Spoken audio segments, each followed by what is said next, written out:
శ్రీ గురుభ్యో నమః. ఓం నమ శివాయ. పార్వతీదేవికి రాముడికి మధ్య సంభాషణ జరిగింది. ఆ సంభాషణ ఏంటో ఈ చిన్న కథ రూపంలో మీరు కూడా ఈ వీడియో ద్వారా తెలుసుకోండి. శ్రీరాముడు విష్ణువు అని చాలా మంది నమ్ముతుంటారు. అయితే ఆయన సతీదేవికి, అదే పార్వతీదేవికి ఒక విషయం గురించి ఇలా చెప్తూ వచ్చాడట.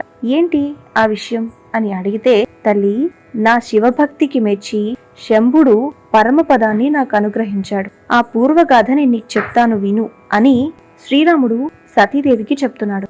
అయితే శంకరుడు ఒకానొక సమయంలో విశ్వకర్మను పిలిచి తన లోకంలో ఉన్న గోశాల దగ్గర సుందరమైన భవనాన్ని నిర్మించాడట.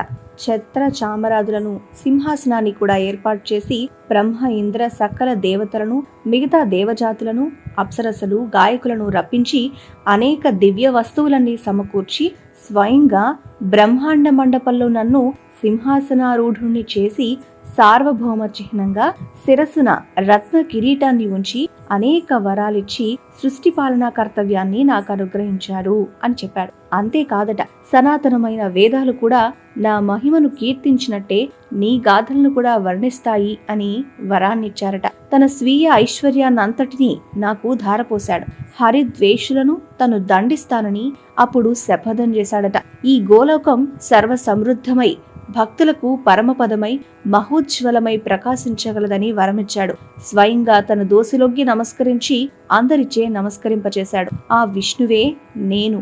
శివాజ్ఞచే 4 రూపాల్లో అవతరించాను. వాళ్లలో నేను రాముణ్ణి, మిగిలిన వారు భరత, లక్ష్మణ, శత్రుఘ్నులు. ఈ విధంగా తన పూర్వగాథని అలాగే వర్తమానం గురించి వివరించాడు. అయితే ఆది దంపతులైన మీ దర్శన భాగ్యం చేత సీత నాకు పునర్లబ్ధమగుగాక అని అన్నాడట. తిరిగి మళ్లీ వనసంచారానికి వెళ్లిపోయాడు రాముడు. ఇక భర్త అయిన శంకరుని మాట మీద ఆదరాన్ని కోల్పోయి స్వతంత్రించి శ్రీరాముణ్ణి పరీక్షించాలి అనుకుంది సతీదేవి. కాని రాముడు చెప్పిన మాటలన్నీ విని తనకు జ్ఞానోదయం కలిగిందట.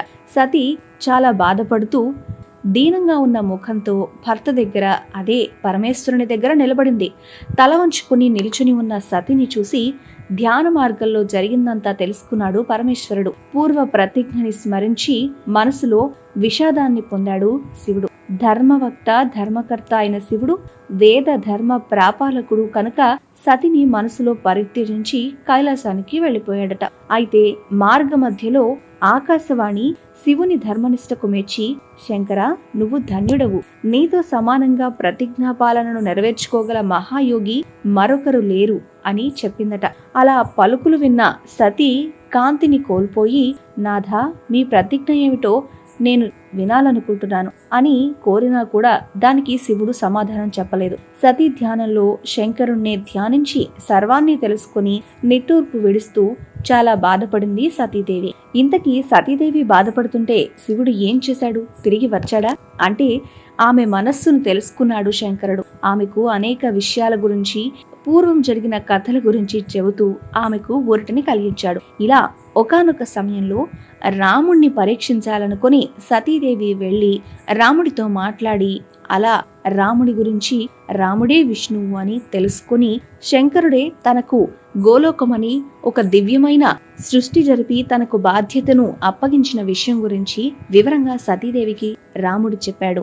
ఆ విషయమంతా విన్న సతీదేవి దుఃఖితురాలైతే తిరిగి మళ్లీ పరమేశ్వరుడే ఆమెను ఓదార్చాడు. ఇదే రాముడికి పార్వతీదేవికి మధ్య జరిగిన ఒక చిన్న సంభాషణ.